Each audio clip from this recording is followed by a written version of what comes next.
I can roll up my sleeves and operate on my daughter, but I sure as heck could play a mean inner game. So in that moment, I discovered part one of the magic. And it is that it is not your perfection that gives you your power. It's your boldness to own your humanness.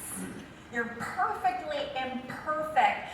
Times you've fallen, but look how many times, and look how magically and mysteriously and uniquely to you, you have gotten up. And no one, no circumstance can ever take that away from you. So I knew there had to be a way, because by far the worst of all the negative emotions that I was feeling in that moment was feeling powerless to help my daughter. So I said, game on. I am going to play this inner game like no one has ever played this inner game. And so the first question, because I knew I had to ask some different questions, the first question was, how much power was I willing to give this Boulder? I mean, my daughter was just 22 years old, but she'd been to 5 out of the 7 continents. She'd done all those amazing things. She really had already changed lives. She had done more in her 22 years than most people do in 80.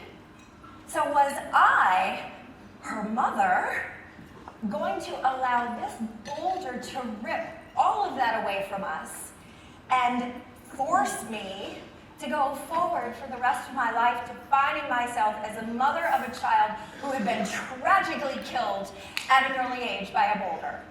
Was that her legacy?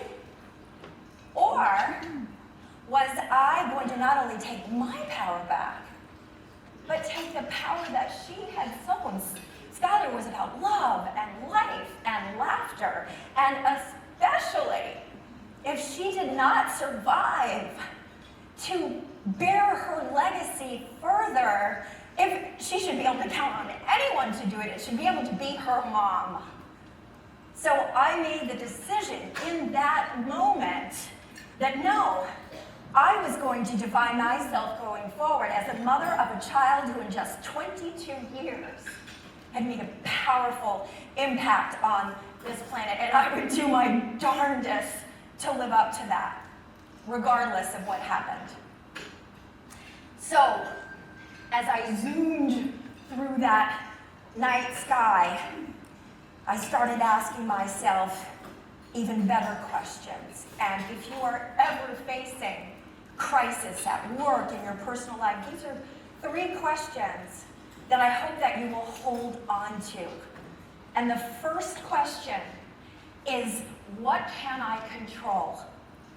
Right? What can I control? The hundreds of people now that I've coached,